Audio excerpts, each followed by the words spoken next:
Доброго ранку. Усім салют. Рада вітати вас у нашому доброранку. Кася, ты что, не выспалася? Напевно, вчора сукенки нові з патерками і бронзалетиками примірала до ночі. Ай, нічого такого я не робила. Погляділа, як завсёди, колиханку і спать пішла. Чому тоді позяхаєш? Між іншим, так робити неветливо. На тебе дітки глядять. Да ведаю я, що так неветливо, але ніяк не можу спинитися. Яно само ніяк позяхається. Усе тому, що ти, Кася, напевно, підхопилася з ложка за кілька хвилин до початку програми, так? Так, да не так. Я не підхопилася, а ледь сповзла з ложка. І хоча потім і некалькі практикувань зробила, і кашу з'їла. Все равно не прочнулася. Ні, справа у тим, що я все робила з заплющеними очима. І сюди так прийшла по звиклому маршруті, а очі тільки у покої доброранка розплющила. Во! Ну ти, Кася, і даєш. Думаю, їй було не складано, бо ми усі добре ведаємо, що і де розміщено у наших покойчиках. Тому й можемо з раниці усе робити амаль заплющеними очима. А що? Хтось дренно ведає обстановку свого покойчика? Думаю, такий варіант магчимий. Наприклад, після ремонту. А ось я вас запрошую на екскурсію у дом, де ви з заплющеними очима ніколи нічого не зробите. Гэта яшчэ чаму? Бо гэты дом вельмі незвычайны. Яго пабудавалі ў японскім горадзе Мітакі, і ён адразу стаў мясцовай славутасцю. Ой, виглядає вельмі пригоже, як дзіцячий конструктор. І ў гэтым доме амаль няма аднолькавых пакояў. Падлога там бугрыстая, сцены афарбаваны ў вельмі яркія колеры. Прычым гэтыя колеры змяняюцца на працягласці адной сцяны. Дарэчы, сцены там не толькі рознакаляровыя, але і няроўныя. Ха, сапраўды, тут не трымаецца хадзіць на вобмацак. Выключальнікі і розеткі ў доме знаходзяцца ў самых нечаканых і не вельмі даступных месцах. Дзверы не заўсёды падыходзяць па памерах пад рост чалавека. У некаторыя памяшканні можна ўсунуцца, напрыклад, толькі схіліўшыся ці бокам.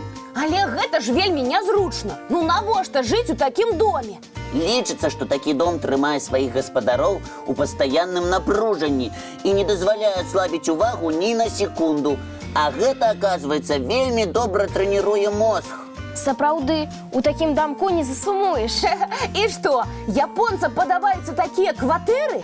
Так, падабаюцца. Прычым не толькі дзецям, але і дарослым. Напрыклад, 83-гадовая папулярная японская пісьменніца, якая пасялілася ў гэтым доме адной з першых, сцвярджае, што стала адчуваць сябе значна здаравей. Лесік, паглядзець на такі дом вельмі цікавы. Але для жыцця я б выбрала свой утульны і знаёмы пакойчык. І мне такі спосаб трэніроўкі мозгу не вельмі падабаецца.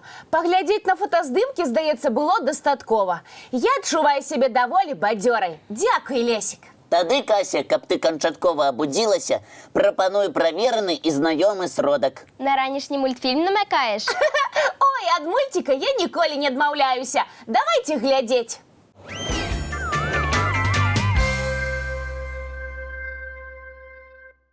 Дзяўчынкі, а здагадайцеся, што за калекцыя на гэтым фота? А гэта калекцыя? Так, усе гэтыя прадметы сабраныя тут не выпадкова. У мяне няма варыянту, што аб'ядноўвае гэтыя прадметы. Але думаю, што тут хаваецца нейкая цікавая гісторыя, так? Лесік, дзяліся хутчэй. З задавальненнем, бо гісторыя сапраўды цікавая і кранальная. Гэта калекцыя 8-гадовай дзяўчынкі Габі Ман. Дзяўчынка збірае такія дзіўныя рэчы. Нейкія вінцікі, шпунцікі, гузікі і сашчэпкі. Лесік, гэтага не можа быць. А вось і можа, бо збіраю я на калекцыю не сама, а з памагатымі. А хто ёй дапамагае? Птушкі, дакладней вароны. І што, вароны прыносяць гэтыя рэчы Габі? Не зусім так. Усё пачалося выпадкова. Аднойчы дзяўчынка рассыпала ў сваім двары пакунак з ежай. Вароны ў момант з'елі ўсё, што апынулася на зямлі, і потым сталі часта кружыць паблізу. Хітренькі, разлічвалі атрымаць нешта яшчэ. Менавіта. І Габі пачала падкормліваць варон тым, што мама давала ёй у школу на перакус. Якая добрая і чулая дзяўчынка. Мама заўважыла, што дачка дзеліцца з новымі сяброўкамі ежай і дазволіла Габі карміць варон у сябе ў двары. Значыцца, Габі арганізавала сталоўку для птушак? Якая малайчына! Цяпер кожную раніцу Габі з мамай частуюць варон свежай вадой і смачнымі арэхамі. Лесик, а коллекция тут при чым? А вось тут і пачынаецца самае цікавае. Пасля кожнага піру вароны сталі пакідаць замест ежы самыя розныя прадметы. Тыя, што вы зараз бачыце. Значыцца, гэтую калекцыю сабралі вароны? Менавіта. Птушкі так дэманструюць сваю ўдзячнасць. Не словамі, а падарункамі. А якая самая цікавая рэч у колекцыі Габі? Накрыўка аб'ектыва ад фотоапарата. Яе некалькі тыдняў таму згубіла мама Габі. А вароны знайшлі і прынеслі. Якія разумніцы! Але Габі вельмі ўдзячна за ўсе падарункі, што ёй прыносяць вароны. Кожны экспанат калекцыі дзяўчынка акуратна падпісвае і захоўвае ў спецыяльнай кардонцы. Якая цудоўная гісторыя сяброўства дзяўчынкі з птушкамі. І мама малайчына, што падтрымала Габі. Дарэчы, і вы, сябры, можаце дапамагчы птушкам. Зараз зіма, ім складана шукаць ежу. Я ведаю, што трэба рабіць. Прымацоўвайце на дрэвы каля сваіх дамоў кармушкі. Напаўняйце іх зернем і, магчыма, вам пашанцуе, як і Габі. Створыце сваю калекцыю з птушыных падарункаў. А калі вам птушкі нічога не прынясуць, абавязкова парадуюць спевамі. Птушыныя спевы я слухаць вельмі люблю. Амаль так, як і глядзець цікавыя дабраранкаўскія мульцікі. Думаеш, час уключаць дзеткам мультфільм? Упэўнена!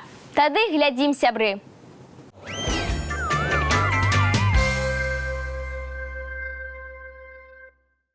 Дзяўчынкі, дзякуй вам!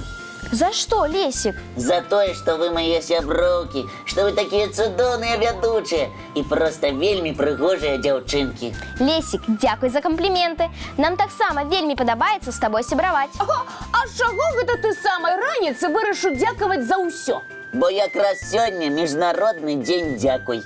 Якое цудоўнае свята! Мне таксама падабаецца. Можна сказаць дзякуй сябрам і блізкім і пачуць гэтае слова ў адказ. А словы ўдзячнасці, якія кажуць з добрым намерам, здольныя дапамагчы лепей сябе адчуваць. І гэта праўда, праверана на сабе. А яшчэ падзяка дапамагае зноў і зноў рабіць добрыя справы. Вось такія ў слова «дзякуй» амаль чароўныя магчымасці. Таму дзякуй, сябры, што кожную раніцу вы сустракаецеся з намі. Дзякуй за вашыя лісты з малюнкамі. Дзякуй за інтарэс да нашай праграмы. І каб паказаць, як мы вам удзячны, мы зараз уключым яшчэ адзін цікавы дабраранкаўскі мультфільм. Глядзім, сябры.